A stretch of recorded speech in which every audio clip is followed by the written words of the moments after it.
Hi, Tom Pope here with Glenn Greenwich, Community and Social Change. Today, I'm thinking of an article from the Queen's Ledger that shows the activist group, New York Communities for Change, actually advocating parole justice reform. This is looking at how do we restructure the parole system so that inmates can be more functional when they come back to the community.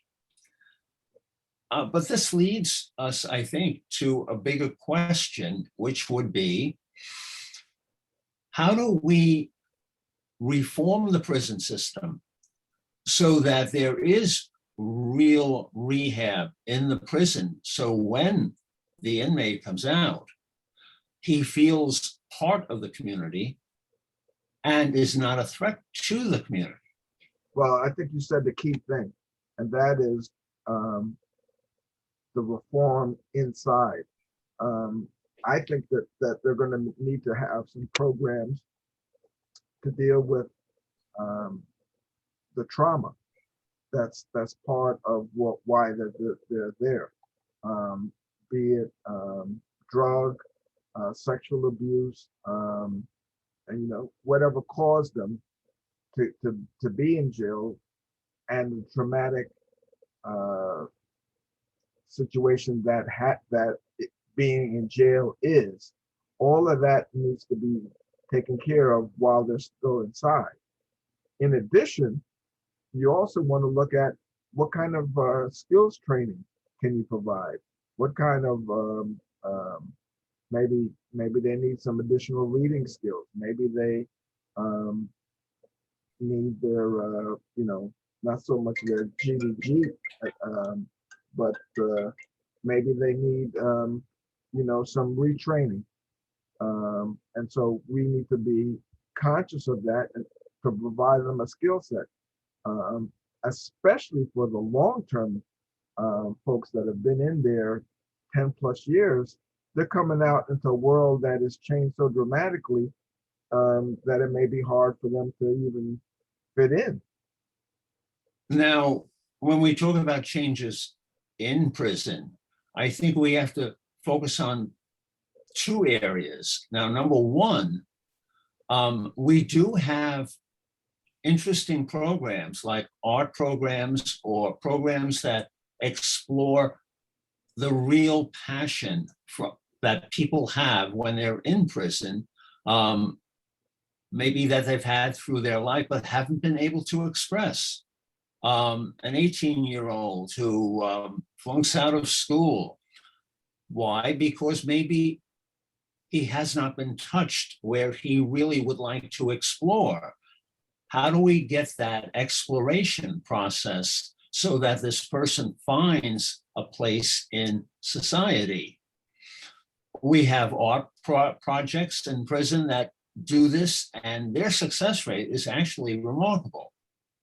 But because of problems of funding today, those programs are so few.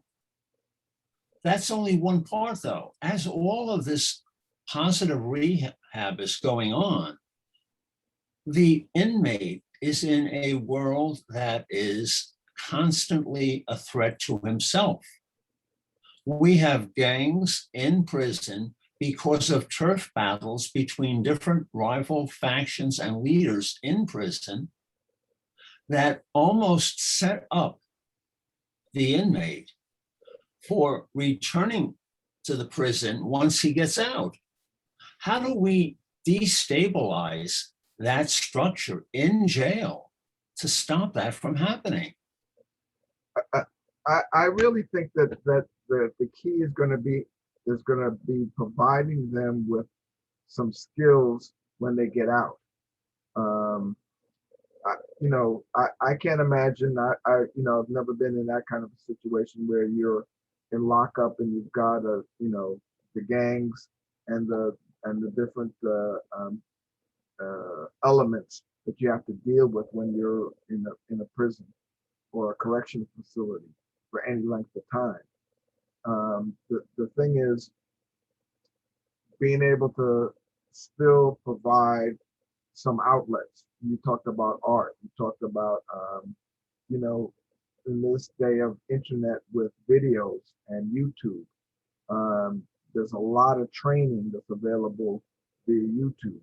Structuring the ability to be able to get access to some of that kind of training. And maybe there's some structured time. You know, yes, they have some exercise time, but maybe there's some structured training time that they be provided, you know, an opportunity to look for something that they're interested in and pursue it. But again, I think this is just half of it. Derek, this imaginary character, goes through this process, learning internet skills in a program in jail, spends a couple hours, comes out of that, goes to the washroom, and he's accosted by certain leaders of a different faction in jail who want to exploit his knowledge of the internet, force him into working with them, or he'll be beaten up or worse. Now, let's say Derek does get out to the outside, comes back to the community, and meets a lot of the friends that terrorized him. Is he going to be free enough to develop in the community, or is he still going to be used by those other elements? So I think we need to approach this from two different levels in order for Derek to really achieve his potential. Well, yeah, I would agree with you, because you've got the inside the jail and the outside the jail environments, which are two very, very different environments. And if we don't have strong enough support structure outside of jail, then the recidivism rate then comes into play, and he'll get back into his old habits, because that's what he or she knows and is comfortable with and knows how that works, and will go back to it as a means for making money or to keep themselves with a few dollars in their pocket. We also have the other problem where many people in society don't see the difference between the young person in jail and what happens around age 24, when the full development of the mind actually changes.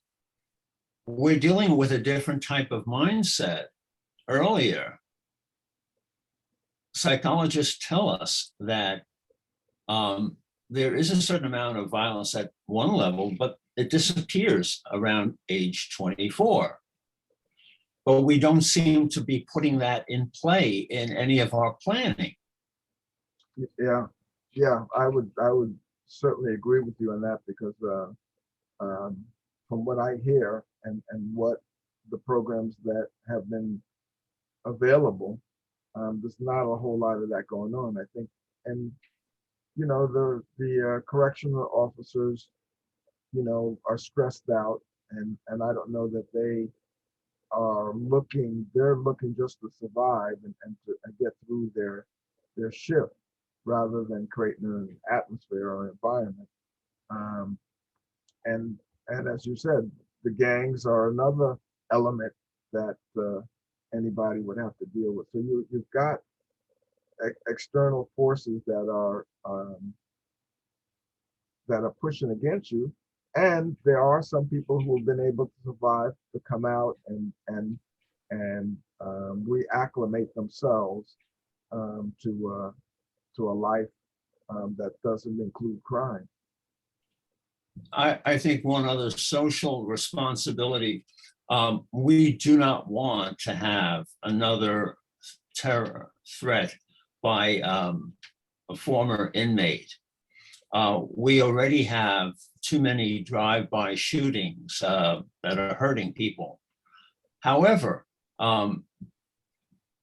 if we adapt the South African mentality of Ubuntu, Ubuntu says that we cannot ostracize someone.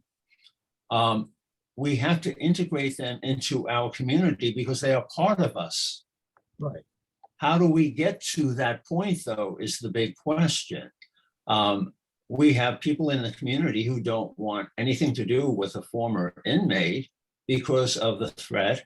Well, how do we get the community to realize that if we change things, that the inmate will not be a threat? How do we get this mentality of Ubuntu into the American mentality? Good question, Tom. It's a very good question, right? And I think we just got to keep chipping away at it. We've got to, you know, prison reform isn't always about just getting them out early. It's about preparing them to re-enter the workforce and to be, you know, contributing citizens. And unfortunately, there are a lot of ills that have put them there. And you certainly have to treat those ills before you send them back to the environment that put them there. And I think that that's been the problem, is that we haven't been adjusting the ills that got them in there initially